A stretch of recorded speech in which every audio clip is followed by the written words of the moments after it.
Well, let me tell you something, brother. The following dysfunctional gaming program was filmed in front of a live Twitch audience.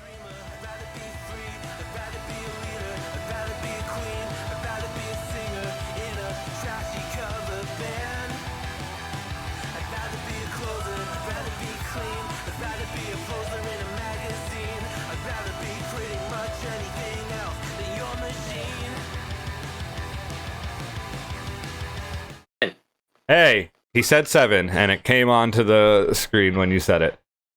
We are live with Talking D&D from Dysfunctional Gaming. I am Thundercat. This is GM Patch Nasty to my right, or left, actually. Hello. How you doing today? I'm awesome. I bumped into a planar gate and it did some crazy things to my hair. I like it. It was really cool. I met a nice little pixie dragon.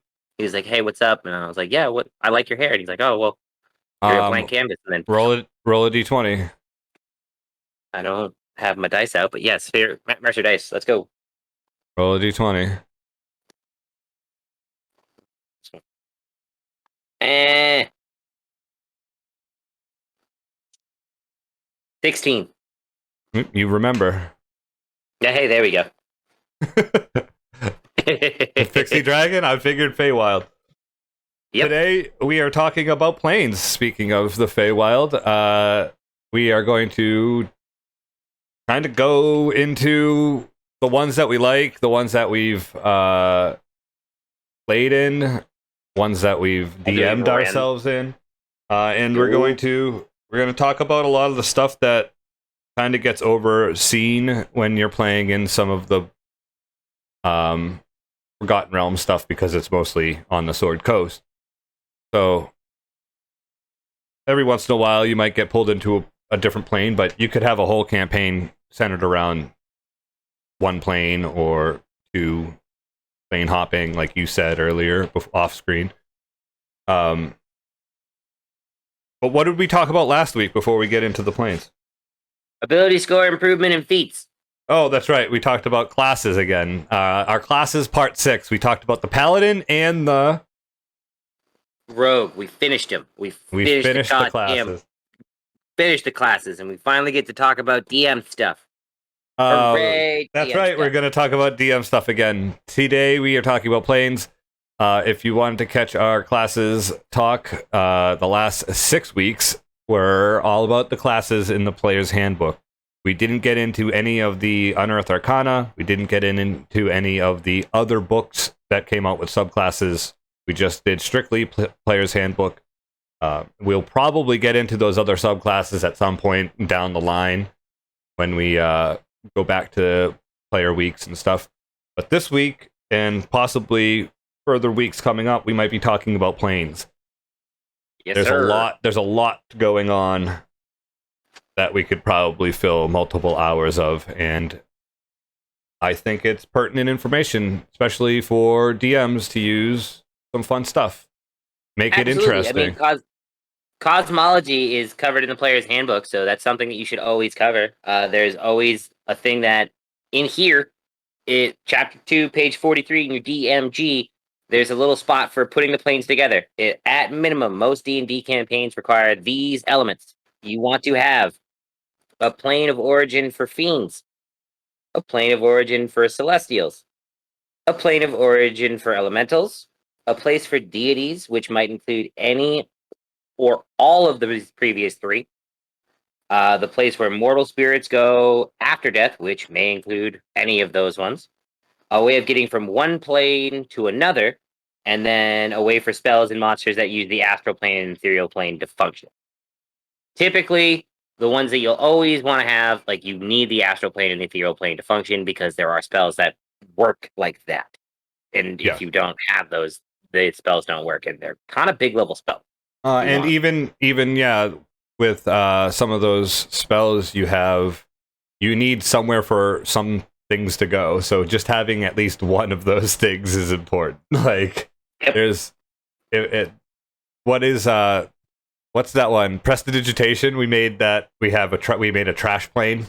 It's like, yeah, you put that. Yeah. I'm thinking just conjure elemental. Where's the elemental coming from? That's the big one. And at least if you have the make up a plane that's like the ethereal plane, at least you can say the elemental comes from the ethereal plane. It just shows up from there.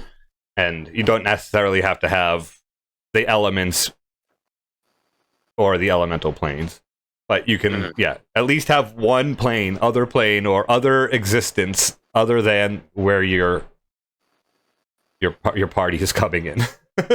Typically the ones that you always want to have is your ethereal and your astral, and you always want to have like your Mount Olympus or your heaven/hell type of deal. Like that's always that creates the good and evil conflict, but for gods, because there's so many of them. That's probably going to be another block of episodes, as I'm just realizing, like, right, there are so many gods, and then you can make up your own. Well, yeah, and I created Vrist, and I still haven't finished making my gods. Nope. Like I'm working with you guys as we go to make new stuff as we go, because I think it's more fun to build the world with the group too, as well. Yeah. But yeah, so I mean, it takes a while unless you want to use what they have in the books already. So the good thing is too, like, you can take what they have in the book, because honestly, this is a very big chapter, but when it comes down to it, the brass tacks of it, there's not a lot. Like, there's not a lot of maps that you can use. So that's good. That means that is plenty of open canvas for you. They're just words that you need to put on there, and then everything else you can just draw around. Work with the stuff that here and make it your own. So the plane categories, they talk about the planes here. Let's start off with the material plane and its echoes, which are the Feywild and the Shadowfell, which are mirror planes of the material plane. They're part of the material plane, but they're mirrors of it. The bad mirror and the good mirror, the magical, the unmagical. Like, everything has a reaction to its action. That's what I think of when I hear of the, like, Shadowfell and Feywild. Like, there's a lot of mirror to each other. When I think of them, for those pop culture nerds that listen or are out in the chat, I think of the Feywild as kind of a little bit Alice in, like, Wonderland, because it looks super beautiful, but you do one wrong thing, like, I don't know, paint a rose red, and it's off with your head. And then there's the Shadowfell, which is basically the Upside Down, and every horror movie, like, mashed up into one universe. Like, think Transylvania and Camp Crystal Lake had a baby, and that's what the Shadowfell reminds me of. Like, the water will kill you.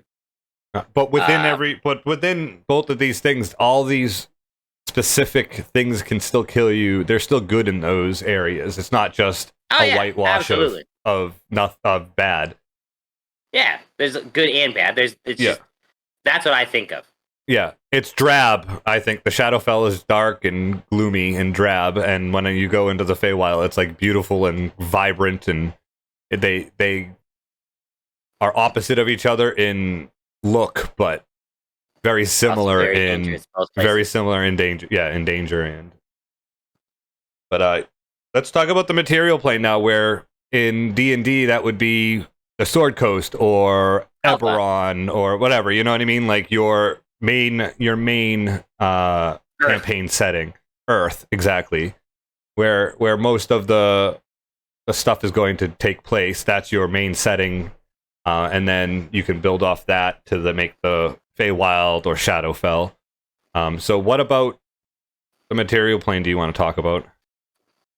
To be honest with you, the material plane is something that we could cover in every episode we talk about. So let's not even, like, this.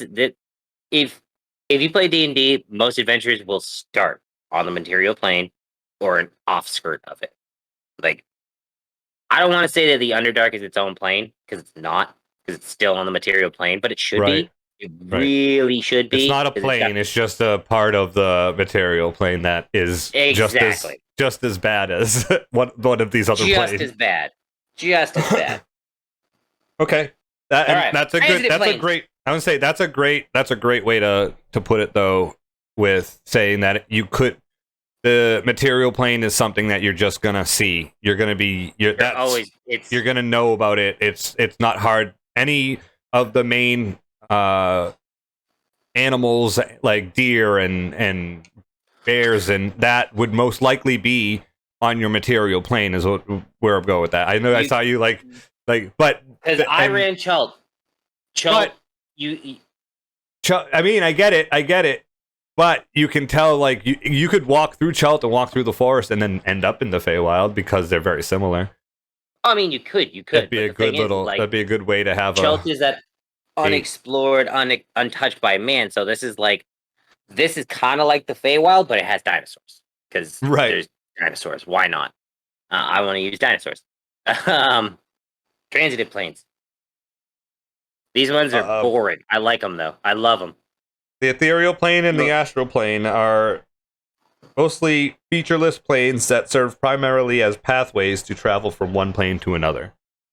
Yeah, we'll cover those planes when we start getting in there, because they're kind of featureless, but they're also dicks. They're fun. Very dickheadish. They're fun. They're dickheadish planes for players. They're great for DMs. Like, you're lost on the Astral Plane. There's some player stuff, some spells that you can really, like, fuck with the DM using the ethereal or the astral plane. So I think that's why they make them fun, because you can really mess with the player, but the player might just screw you over hard the next time because they absolutely. Yeah. The inner planes, what about them?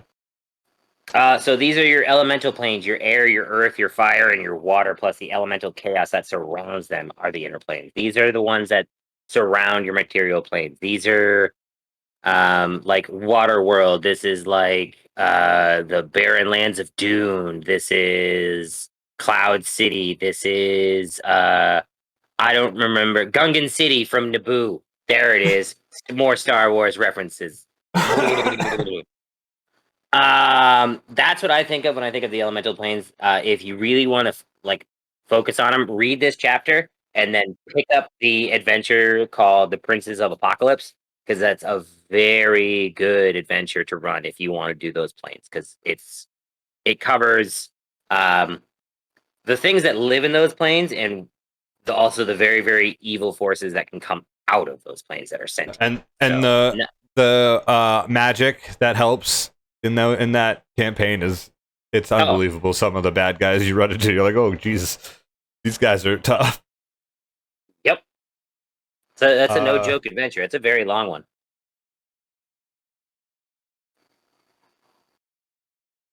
The outer planes. 16 outer planes correspond to the 8 non-neutral alignments and shades of philosophical difference between them. All right, so I'll give you a couple examples because I'm just going to flip to them real quick, because I think I already had a bookmark. No, I didn't. I lost them. So you've got Mount Celestia, which is so you've got Mount Celestia for your lawful good. When you get down to neutral good, you got Elysium, the Beastlands, the 9 Hells. The 9 Hells would be your evil side of things. Arcadia, Mechanus. Thundercat has been to Mechanus. Yep, I have. Yep. I've been there. The Abyss. The Abyss. You've seen things that have come from the Abyss.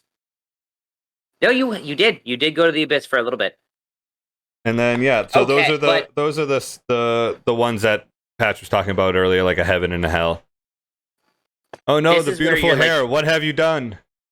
I did great things. It's cotton candy hair. Look at it. It's still beautiful. It's just 2 colors now. Boom. Just 2 colors now. It's still lovely. It's still beautiful. I gave it a cut. And then the positive and negative planes. Well, before we go into that, some of those other outer planes, there's a lot of gods and princes and demon lords that reside in those planes. That's where they branch off. That's where they've brought in their cosmology and brought it whole off. Positive and negative planes, I haven't really done a lot with those. Those are just like energy, as far as I'm aware. I've never really worked with them. 8 towns of the Outlands. The Outlands and Sigil. Don't really know about them. Nope.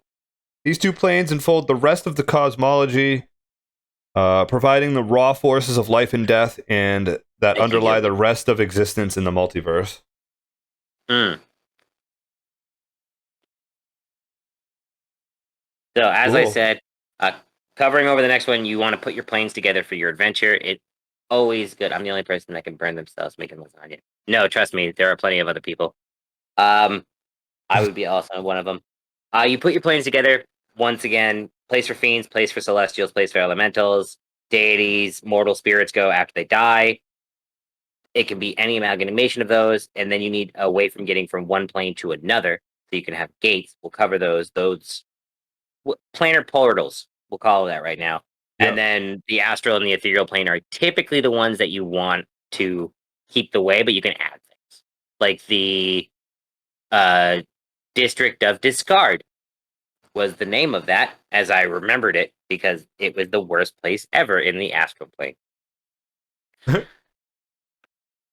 But That's right. you want to construct the way the world works. They have very, very vast options. The default one that is presented in the handbook is called the Great Wheel. You want to cover that, Thundercat, or you want me to? That's the one that I like. It's easy. I would say, yeah, the Great Wheel is the basic one. It's basically material planes in the middle. Outside of the material plane is Shadowfell and Feywild, and then encompassing that is the inner planes, which is your elemental planes, and then encompassing that is the outer planes, which is the heaven and hell, and then outside that is the last one, positive and negative planes.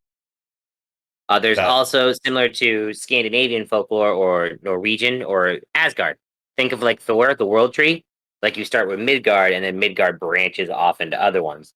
If you ever played God of War, the newest one, the one you actually go through the world tree, like to go through different planes. I've never really played the world axis style. Like that's the way it's the view of the cosmos. It's the material plane and the echoes stand between two opposing realms, the astral plane, where astral sea floats above them, holding any number of divine domains. That one sounds kind of interesting. But you can build your own cosmology, and there's some other alternatives. I saw one that I thought was interesting that I wanted to do. It reminds me of like ancient Greece, like the one world. There are no other planes of existence. Everything lives on the material plane. I was like, oh, that's mean. It's just wild. Yo, that's terrifying. I want to do that. It's just wild. Yeah, that's certain cool. I guess I'll look at Kevin.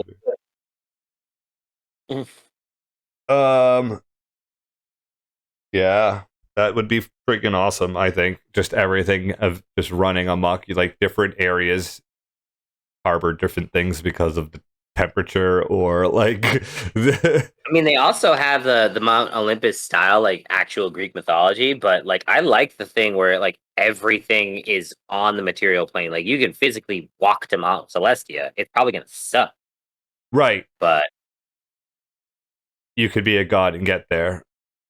Mm-hmm. I mean, run. Doom.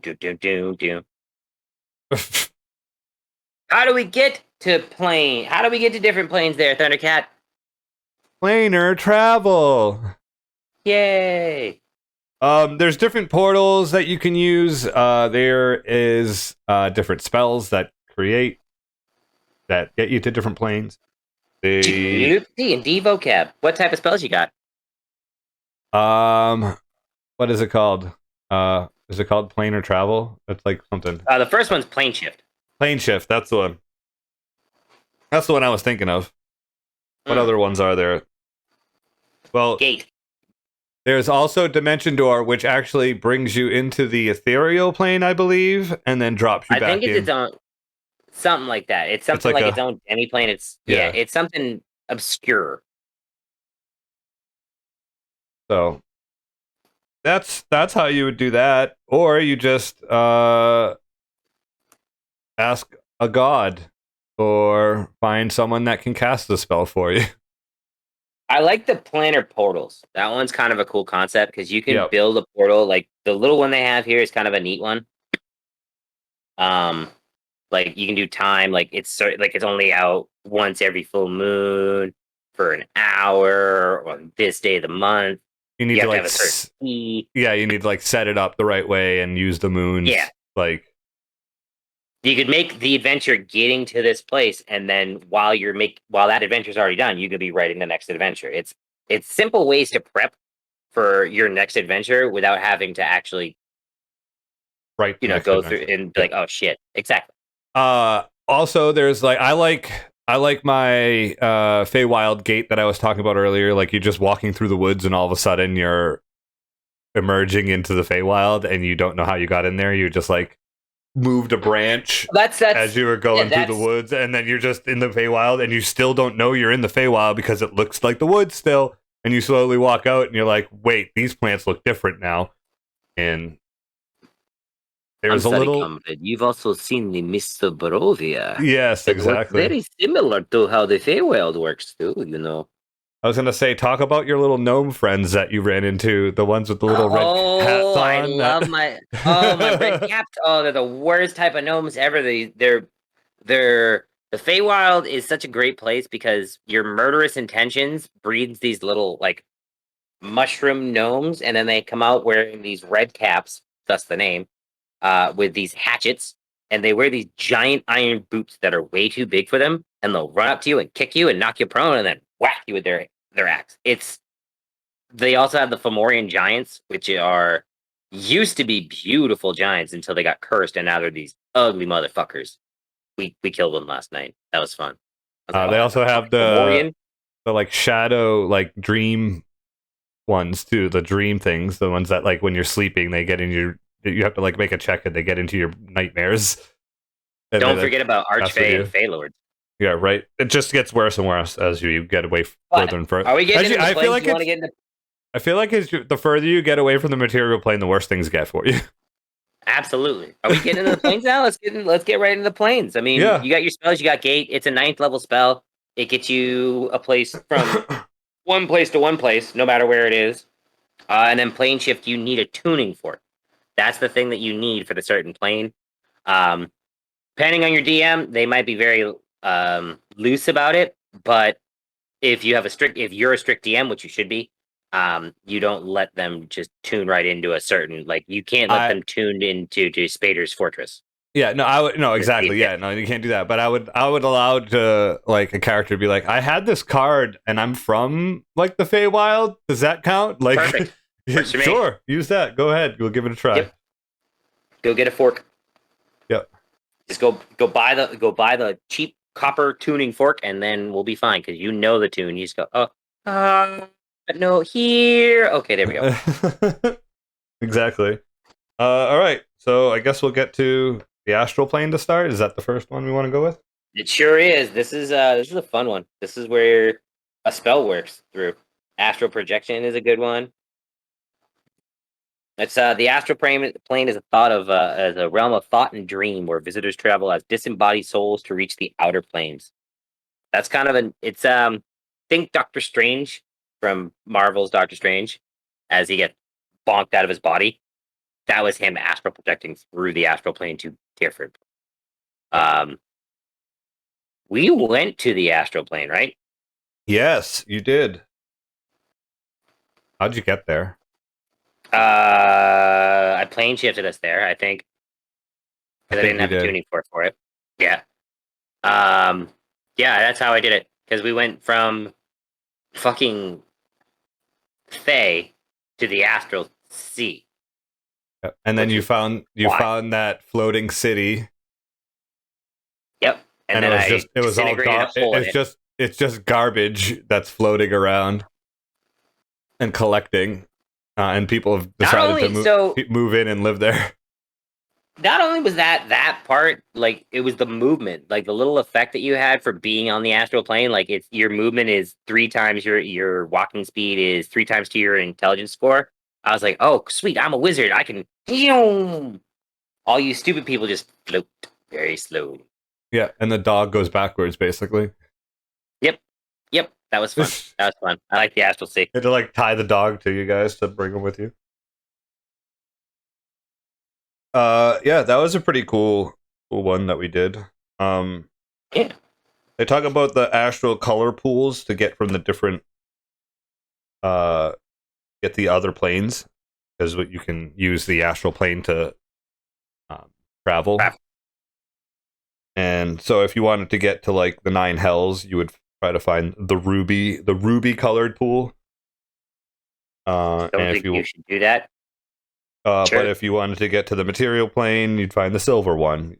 But I mean, you never know. You might be going to the 9 hells to go like get your long lost brother's soul back to bring him back to life on the material plane. He's dead. Dead to me. We're good. Dungeons and Dragons. Need to go to hell. Dungeons and Dragons game. Could be a whole campaign running through the 9 hells trying to find the soul of your long lost brother. I always knew I had a brother. The rest of the party's like, well, don't you want to find him? I'm like, no, I don't. We don't need to go to hell. But we should. No, we shouldn't. I don't know. I don't even know him. Why are you trying to convince me to go get someone I never met?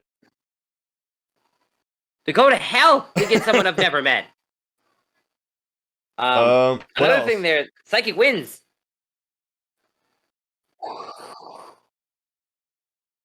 Okay. Psychic wind is not like real wind on the Astral Sea. It's a storm of thought that batters your mind rather than your body. So you sense it as a rapid darkening of the silver gray sky. After a few rounds, the area becomes as dark as moonless night. As the sky darkens, the traveler feels buffeting and shaking as the plane itself was rebelling against the storm. As quickly as it comes, the psychic wind passes and the sky returns to normal. However, it has a couple of different effects. The first one, what you'll do is each traveler affected by the wind must make a DC 15 intelligence saving throw. On a failed save, the traveler suffers the mental effect as well. Roll a d20 and consult the following table to determine the location and mental effects. So let's roll the magical d20. I got a 5. That would say I'm diverted. I would add 1d6 hours to my travel time. Oh, fun. If I failed that, I would also be stunned for a minute. Let's say I rolled a 17 or a 20 on that d20. You get sent through a color pool to a random plane. Roll on the Astral Plane color table. Yep. Nice. Yep. Not only if you roll that and you fail, if you also fail and roll that 17 to a 20, you could either suffer long-term madness or be unconscious for 5 or 1d10 minutes. So you could get thrown into hell and also be unconscious. Yeah. Nice. Yeah, terrifying. Absolutely terrifying. So, I know, like,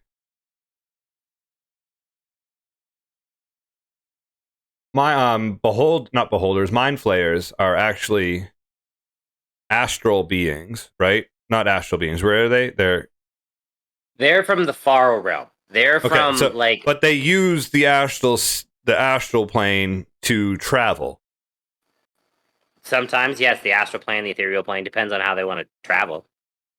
I'm pretty sure. Well, I know in the Salvatore books they do. They travel through the astral plane. That's how they got. That's how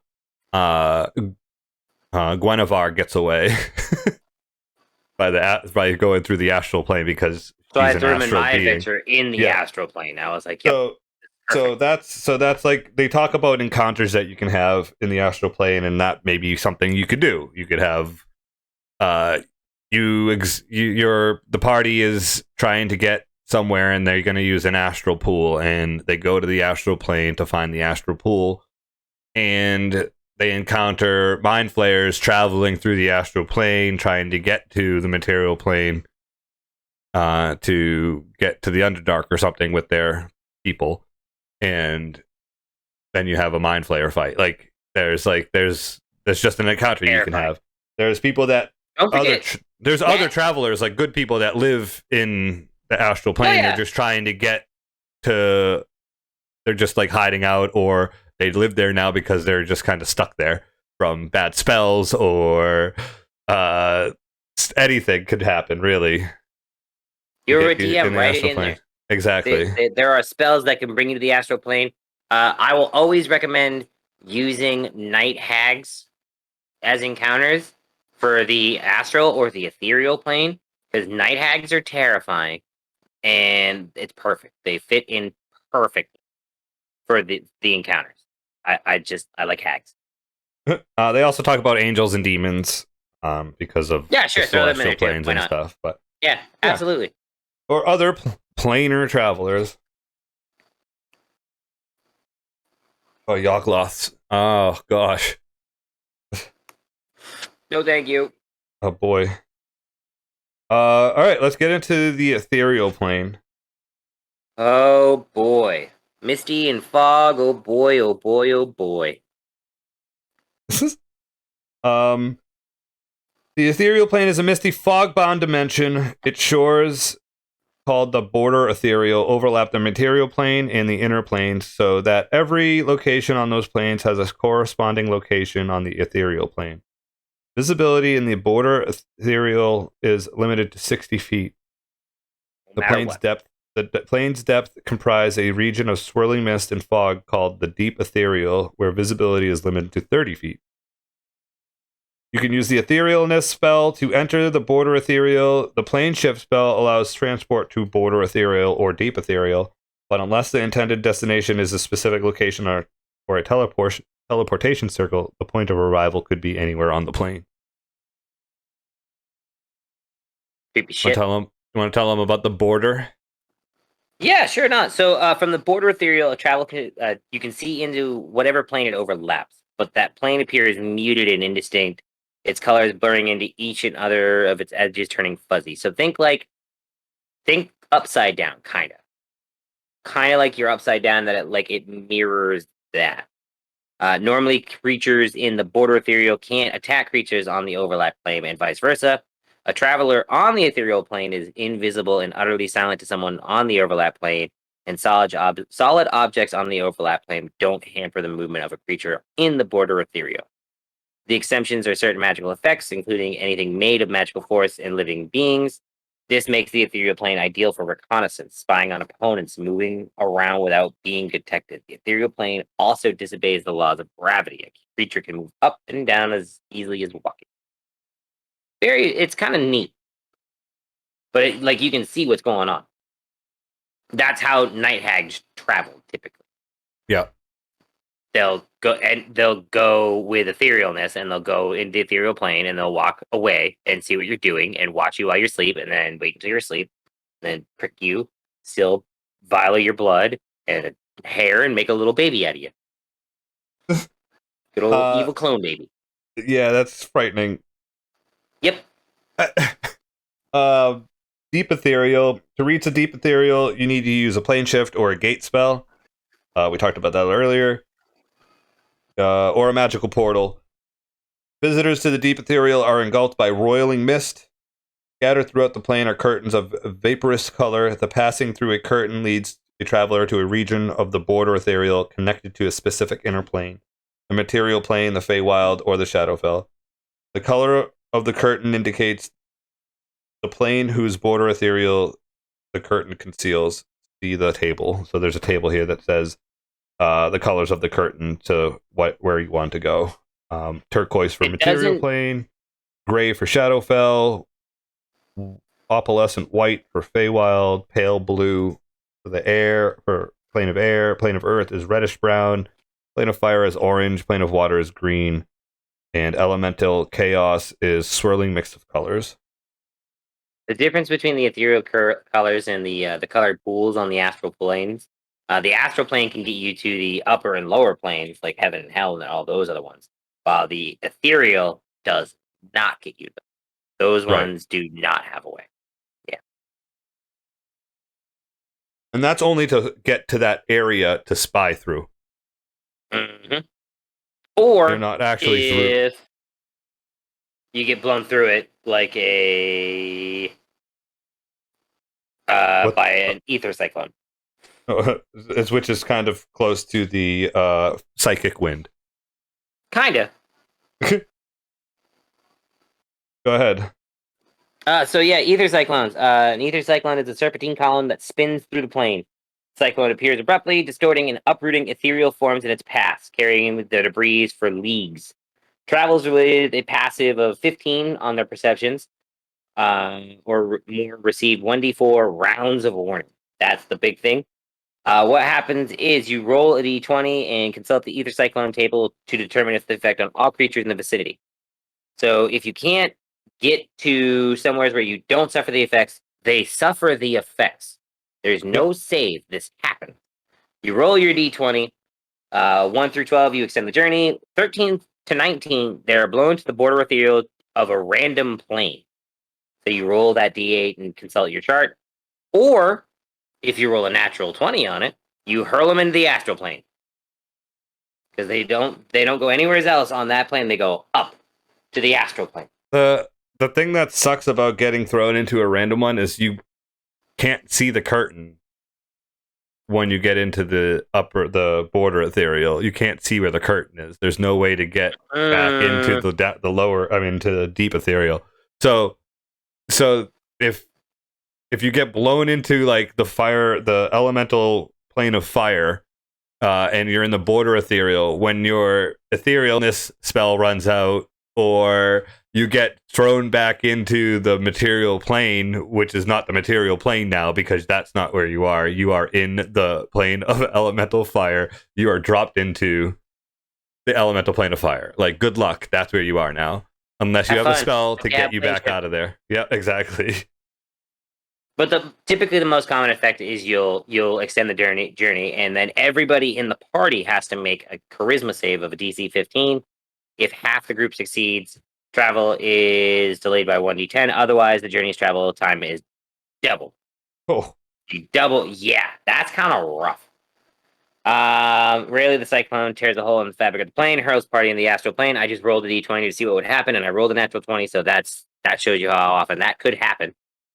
But once again, if you're doing encounters in the ethereal planes, look at a lot of things that have etherealness naturally, like hags, some fae, celestial scenes, as they say, elementals, genies from the inner planes, salamanders. Kind of a neat one. Why not? And once again, celestials, fae, fiends, they can all be there too. Ghosts. Ghosts, yep. Yep. Ooh, I'm a sneaky ghost. Spooky. Well, yeah. So that's fun. Let's go to a quick break. And then we're gonna come back with one of our favorites. Yay! All right, we'll be right back. Love you guys. 7. And we're back. Hi. I hope you enjoyed that presentation by MILF. I gotta get a new commercial in there soon. Yeah, you do. Good old ad reels. You find some D&D commercials, like not even for D&D, like the cartoon, the old school 80s like the old one. cartoon. Yeah, the little DMG. Okay. Yep. Exactly who you're talking about. Yeah, you do. So what do you want to talk about now? Isn't this your? We're gonna talk about the Feywild. Woohoo! Tell me about it. Tell me about how much you love it. Feywild is amazing. I'll even read the blurb. I like the blurb because this is James Wyatt, Oath of Vigilance. Oath of Vigilance. Stepping into the portal was like setting into a warm bath. Though the chill didn't fade from the air. At first everything muted. The roar of the river around the rocks below, the chirping of frogs and crickets on the shore, the evening bustle of the town behind him. A moment later, the world erupted into vibrant life. Frogs and nightbirds sang a chorus. The air was awash with autumn scents. The moonlight painted the flowers in iridescent blue, silver, and violet, and the rushing of the river became a complex symphony. Feywild is also known as the Plain of the Fairy, is a land of soft lights and wonder, a place of music and death. The everlasting twilight with glittery fairy lights bobbing in the gentle breeze and fat fireflies buzzing through groves and fields. It's basically every like good. It's like the good, like a good place, like a happy place from Happy Gilmore with Yes. what you want. However, some things in there aren't good. The sun is alight with the faded colors of an ever-setting sun, which truly never sets or rises, for the matter. So it's kind of Orange all the disorienting. time. Yeah, it's either always sunrise or set. So there's never noontime. There's never 5 o'clock happy hour. There's always closing time specials or early bird specials, however you want to look at it. So it remains stationary, dusky, low in the sky, away from the settled areas ruled by the Sealy fairy that compose the summer court. The land is a tangle of sharp-toothed brambles and syrupy fens, perfect territory for the unseelie fae to hunt their prey. So the inhabitants of the Feywild, if you break them down into 2 categories, you have your Sealy, which most travelers refer to as good. These are your objectively pretty ones, like the more like attractive ones, while you have your red caps, your Fomorians, your night hags would be the unseelie, the ones that are working in the dark rainbow parts, like the big bad wolf to your little Red Riding Hood, if you will. Right, but they're not necessarily good and evil. Exactly. That's the thing to remember. The Feywild, they work on their own parallels and they're chaotic beings by nature. Right. They have their own morals and their own I don't want to say predetermined. The word I'm looking for. Their own agendas. They have their own agendas they want to accomplish, and there are things that they will do to you just so they can get what they want. Just so, and you can go home. Yep. But the big thing is like mountains and forests in the Feywild are turned up to 11. They're spectacular sights of wonder and grandeur, opposed to like your forest that you'd see in like an Elvenwood, but like turn that all the way up. Like that's your HD 4K Lord of the Rings style stuff in the Feywild. But you've got go ahead. Fey crossings. Oh boy. Fey crossings are places of mystery and beauty on the material plane. They have a near-perfect mirror in the Feywild, creating a portal where the 2 planes touch. A traveler passes through a Fey crossing by entering a clearing, wading into a pool, stepping into a circle of mushrooms, or crawling under the trunk of a tree. To the traveler, it seems like he or she has simply walked into the Feywild with a step. To an observer, the traveler is there one moment and gone the next. So basically, you're there and then gone, and now you're in the Feywild, and everything is turned on. Similar to something like this, like you're walking through like a thicket in like a overgrown ruin, and then all of a sudden, no one's behind you, and everything's turned up. Oh Yep. boy. Then you got your optional rules.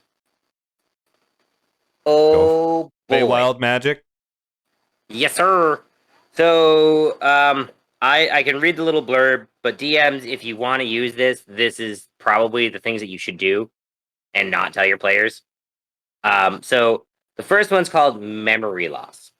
Any creature that leaves the Feywild must make a DC 10 Wisdom saving throw.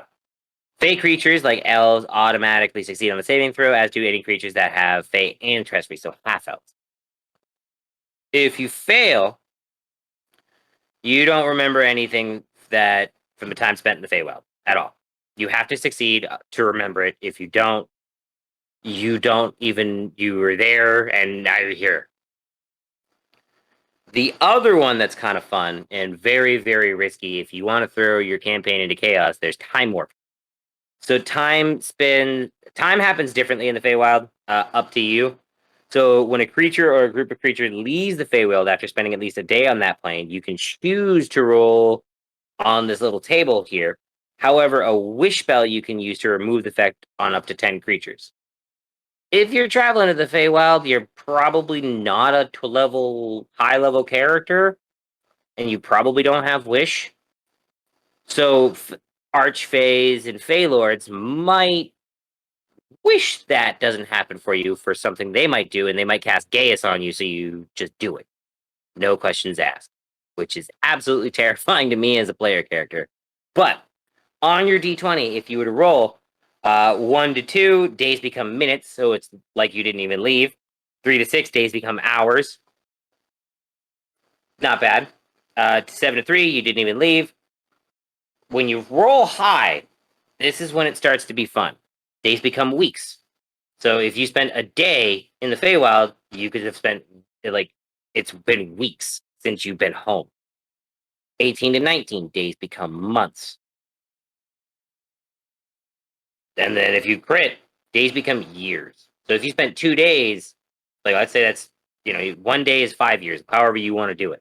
I'd just do a day as a year. That just to stay there for 2 days. It's 5 days. It's 5 years. Like, that's crazy. Absolutely crazy. The Feywild is mean. There's a lot of stuff that lives in the Feywild. We should, honestly, we'll probably have to do like monsters that come from these certain different planes, but we really haven't done any monster episodes. Except for dragons. Yep. We did dragons. I want to do more monster stuff too. Maybe we could do a monster one, not next one, but the following one, and we could do monsters of the planes, or we could do like monsters of different gods, like that, like so I don't know, that were created by the gods or whatever. Yeah. But paralleling from the Feywild, the Shadowfell. Oh boy. I'll read the little blurb that Paul S. Kemp, the Godborn, said. Riven stood in the uppermost room of the central tower of his citadel, a fortress of shadows and dark stone carved in relief into the sheer face of a jagged peak. The starless black vault of the plain sky hung over a landscape of gray and black, where lived the dark simulacra. I can't say that. Simulacra. Simulacra? I don't know. That's a good one. Simulacra. That's a word. Simulacra of actual things. Shadows and wraiths and specters and ghosts and other undead hung in the air around the citadel, or prowled the foothills and plains near it. So numerous their glowing eyes looked like swarms of fireflies. He felt the darkness in everything he could see, felt it as an extension of himself, and the feeling made him too big by half. Spoopy. I don't like it here. Also known as the Plane of Shadow, the Shadowfell is a dimension of black, gray, and white, where most other most other color has been leached from everything. The place of darkness that hates the light, where the sky is a black vault with neither sun nor stars. And it overlaps the material plane much like the Feywild. Aside from the colorless landscape, it appears similar to the material plane. Landmarks from the material plane are recognizable on the Shadowfell, but they are twisted and warped, distorted reflections of what exists on the material plane. So this is basically the upside down. Yes, this is your without upside color. down. This is the upside down literal. Without color. The Feywild is the upside down with color, and there's always like beauty. shadow dragons and undead that usually haunt this place. Honestly, the Shadowfell has been the perfect examples of it. I love Matt's Shadowfell from the first season of Critical Role that I've seen. Berovia, Ravenloft, Strahd is the perfect. Granted, it's a domain of dread. It's a little demi-plane inside of the Shadowfell that Strahd controls to his will. But the big thing is it's bleak. Everybody there is like every NPC. Oh, hello. Thank you for coming. are all droopy dog, all, you know, Debbie Downers. It's fun for a DM because then you can throw in those little fun aspects. But yeah, in remote corners of the Shadowfell, it's easy to reach horrific demi-planes ruled over by accursed beings of terrible evil. The best of these is Berovia, overlooked by towering spirals of Castle Ravenloft, ruled by Count Strad von Zadovich, the first vampire. But there's also the cool little optional rule, which I think every DM should use for the Shadowfell, the Despair. The Despair mechanic is a super fun mechanic, especially if you want to use it for a Shadowfell campaign. It'll test your acting chops of your party. So when you deem it appropriate, though usually not more than once per day, you can require a character to not native to the Shadowfell to make a DC 10 Wisdom save. On a fail, the character is affected by despair. Roll a d6 to determine the effects using the Shadowfell Despair table. You can substitute different despair effects for your own creation. 1 to 3, an effect called Apathy. The character has disadvantage on death saves and disadvantage checks for initiative and gains the following flaw. I don't believe I can make a difference to anyone or anything. 4 to 5, Dread. The character has disadvantage on all saving throws and gains the following flaw. I am convinced that this place is going to kill me. Madness. If you roll the 6, boy 6, you roll that Yahtzee damage. The character has disadvantage on ability checks and saving throws that use intelligence, wisdom, or charisma and gains the following flaw. I can't tell what's real anymore.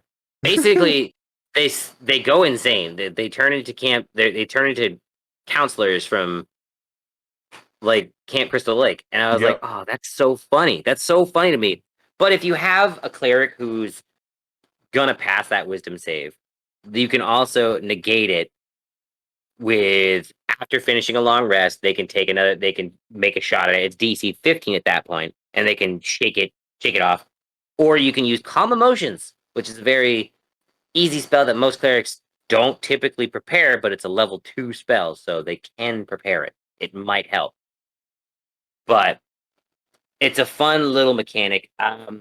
There's also a little blurb about Evernight. Did you read that yet? Before you get into Evernight, there's also a good domain of Dread that's in R.A. Salvatore's books as well. Which one's that one? It's the one with the cleric quintet. Oh, yeah. The guy drags. He's working from the Shadowfell and coming back to the material plane too. Back and forth. It's pretty cool.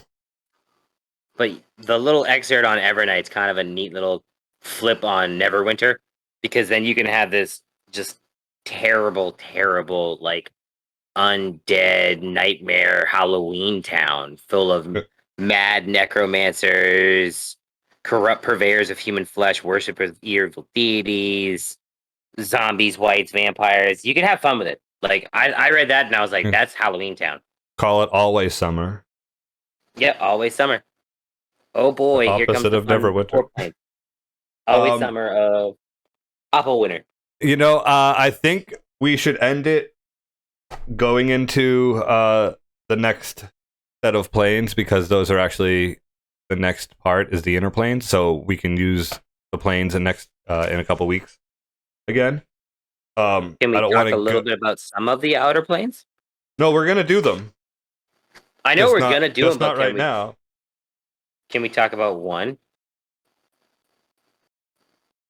It's gonna take so much longer. It's big though, dude. Do you want to? Okay, I'll hold off. I'll hold off. I'll wait until it gets hot out. We'll talk about it when it gets hot. Okay. These hot summer nights, it's just going to be a whole episode. In 2 weeks. In 2 weeks. In 2 weeks. Okay. All right. So, I don't know what we're actually going to do for a topic next week yet. Players? For a players topic. I was thinking doing backgrounds, but I don't want to get too far into like players handbook again. I don't want to be doing just reading from the players handbook. What's your topic? I want to talk about spells. We've covered classing. We didn't really go over spells. We Okay. have yet You to want do to an talk episode on about spells. like the spells themselves and like The the way spell they- casting mechanics, how you cast spells and insert some spells. Okay. Like thematically how they can be fun. Okay. Yeah. I like it. So we'll do spells next Yeah, it week. was just because we talked about all the cool little spells you get from being a druid and all the little land spells and the ones that no one really uses. So we've been in the works talking about putting a D&D show on Twitch together. So I'm thinking if we get the right setup and everything going, we could do our character creation on Talking D&D. So I feel like that would be something good for us to do, especially if it's going to benefit going into the actual Twitch stream. well, here's the question. So I know Vandal might potentially DM if I remember correct. Yes. So I'm gonna put this out there. I know I won't be playing. However, if one of the characters might happen to hold an item and that character is the only one able to see me, it might think Great Gazoo from Flintstones. Yeah, it might come in funny. yeah. You could come play every Like- once in a while as well. Exactly. Yeah, exactly. we could totally those do legs, that. yeah. I totally think that he would be down for that. I don't see why he wouldn't allow it. And then we could have another NPC / player here and there. It would also be Um, able to utilize him a way to be like, go this way, dummy. Yeah. But I think it'd be cool. I just don't know who's going to be playing, and if we have I wouldn't mind making my character on this, but I also don't want to overstep Vandal as the DM. I want to kind of talk. We're going to talk to him and figure out how we want to do that. But I think it would be good for if maybe we just film it later and we post it on YouTube, the character creation or something. But we do it. We do it all together. We could talk about character. We could do a week on character concepts, and then we could post the actual character creation to Patreon. Yeah, that's probably a good way to do it.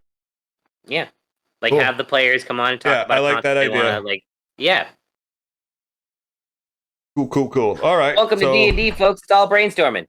We're going to get into some spell casting and spells next week.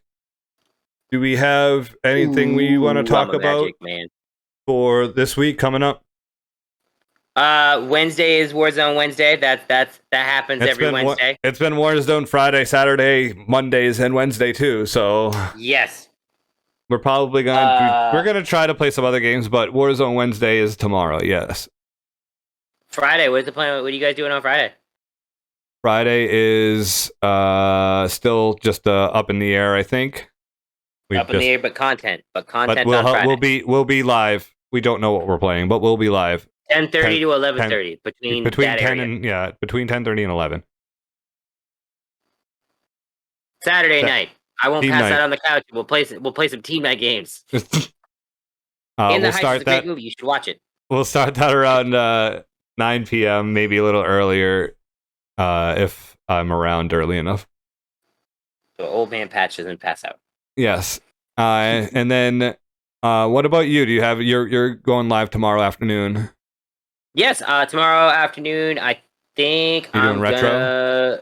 I'm probably gonna do some more retro. I think I might play some more Super Mario RPG, and then Friday I plan on playing some more baseball until you guys go live. So I keep it easy. Come follow me, twitch.tv, GM Patch Nasty, mustache, hair colors, GM Patch Nasty. I'm still just going to be streaming directly to this channel here. So I'll be with them on Monday night again. Monday night, Wednesday night, here Tuesday at 6:30 p.m. Eastern. Friday night, Saturday night. So you can catch me there. And if you want, I started posting TikToks. I'm at Thundercat0420, and all they are just promotions for this. But sooner or later, I'll probably try to do some other stuff. As of right now, I'm learning. Anybody who follows him on TikTok, do what I'm gonna do the next time his thing comes up in my feed. Just be like, smile more, you son of a bitch. I Nope. want to see you smile when you start There's that no fucking video, you son no of a smiles. bitch. No smiles. No No smiles. smiles. All business. It's gruff beard. Gruff beard. All Yeah, let's day. get weird. And go check us out on YouTube. We are at Dysfunctional Gaming. We have our Zombo Force. If you search, I'm pretty sure if you search Zombo Force on Google, we're the first thing that pops up. Only thing? Because we're the only thing that has Zombo Force in it. Yes. I would love to pretty Google sure. something, but I have my things queued up. Google.com. Well, the issue is I had to Zombo for his YouTube. Boom. Yep, you're the first thing that pops up. Hey, and look, the season finale is actually supposed to be there, and it's premiered. Perfect. There we go. You should certainly subscribe and watch all of our playlists because you never know if there's going to be a video you shouldn't see. There could be a Watch hidden 'em. video and they're Easter eggs, baby. Yep. Hit the bell. Hit that bell so you're always caught up. Are you going to be doing any console night on Thursdays, or is that just the thing in the past now? I don't know. I mean, Vandal and I assume he's been dealing with kids, and the kid's been going to sleep later, I guess. But we really haven't said anything. I've been working on my streams on Thursdays. Okay. Yeah. Possible. There's But possible streams on Thursday. Yep. I know if Dark Alliance was in Poopy Buttholes, I would ask you if you would want to play that on a Saturday afternoon, but it's Poopy Buttholes, and apparently it's more repetitive than Destiny 2. I don't know how that's possible. Yeah, right? Like, Destiny 2 I like, but it's still repetitive, but Dark Alliance is like, no, you like Wing that? Zero, Grind your hello. dick into the dirt. Hi, Hello, Wing. Wing Zero. How are you? I got cotton candy. Y'all looking cute Thank you. today. Pat's got the cute. I look gruff. I do. See? Wing gets it. He likes Destiny. It's repetitive as fuck. No smiles. There's something even more repetitive. Dark Alliance. Dark Alliance, D&D. It's got cool drits and stuff, but it's repetitive got as very fuck. more repetitive. Yep. Not even Jermaine Clement could save that trailer. Was that his voice? Sure was. It's Okay. literally you run through the area, you kill the goblins, which are reskinned, and then you kill the boss, and then you're done. Grind the loot. It's not even fun, from what I've heard. And if you don't have other people, it's damn near impossible. So Destiny 2, you can still get those, that scaling. This game doesn't have it. And there's a lot of bugs because it just came out. It's a new game. It doesn't have as many bugs as Cyberpunk when it came out. Hopefully I'm not triggering anyone in our chat. But you have anything else we're supposed to talk about? Patreon. Next week. Yes, Patreon. You've got drafts for our Talking D&D episodes. Yeah, I just put up 5 through 10 on our Patreon. If you want to join our Patreon, you get to see our outlines from 1 through 10 so far. I don't want to put up too many at a time, so probably next month I'll put up another 5. And then, well, if we get that D&D ball rolling, we could start getting those episodes of us talking with the characters and then having making characters. Yep. And well, I think it'd be good if it was like whoever's making the character, Vandal, and us. Yep. And that way we can help the newbies make their characters because they don't really know. Yeah, man. Negative reviews. I saw it. I was like, oh, well, I like D&D. Damn it. And Baldur's Gate 3 is never going to come out until I'm like fucking 50. At least I already have it when it does. What were you saying about next week? Next week we're going to talk about spells. I'm going to teach you how to use spells and cast spells and piss off your DM. Or, have a cup of coffee as your wizard and make it hot or cold at your whim. Spells are very fun in D&D. They make your spellcasters casters. It's... Yes. Do. Yes. Yes. We're going to do that. So who are we rating to? Well, I was gonna put that on you to figure out right now because I see some people on my list, but I also have things that I have to read. Yeah, hold on though on that. I'm gonna get to our. I know, Wing. We Wing. just ended. We just got done talking about planes. I'm sorry. We're back next week, but we're also live tomorrow night. 10:30 p.m. Eastern Standard Time. Possibly. Close to there. Somewhere around there. I have. I'm Okay, sorry. I was scrolling through my Facebook and I see the Padme Anakin meme. Yeah, where it's the windows. Yep. It stops halfway through. It's the. Well, it's not even that. It's Anakin squinting. I'm casting a new spell, Padme. It's not going to ruin my encounter, right? Tight close, face up on Anakin. No caption. It's not going to ruin it, right? Yes, that is week. Spells in a nutshell, right? Yep, that's next week. Ruining DM's days. Let's see. Like son of a bitch.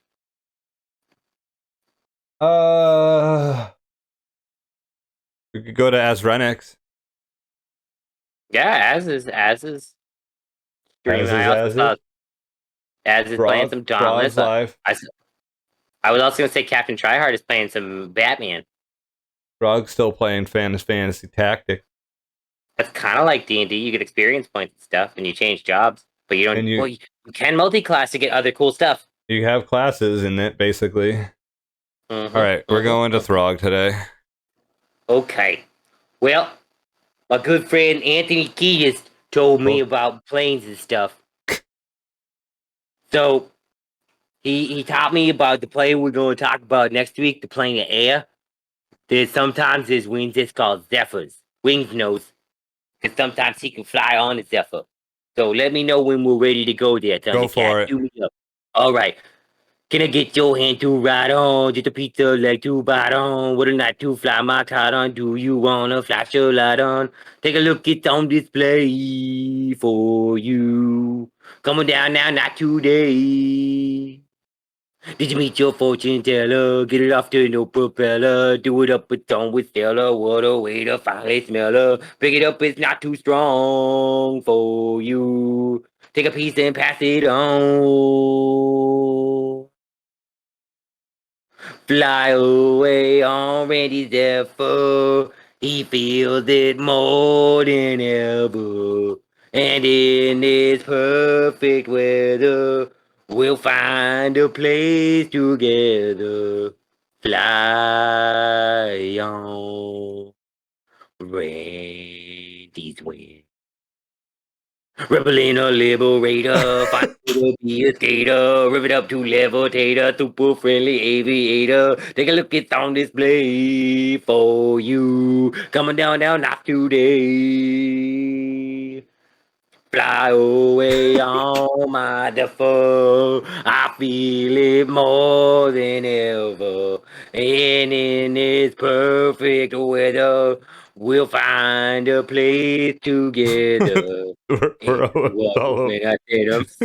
Done. We rated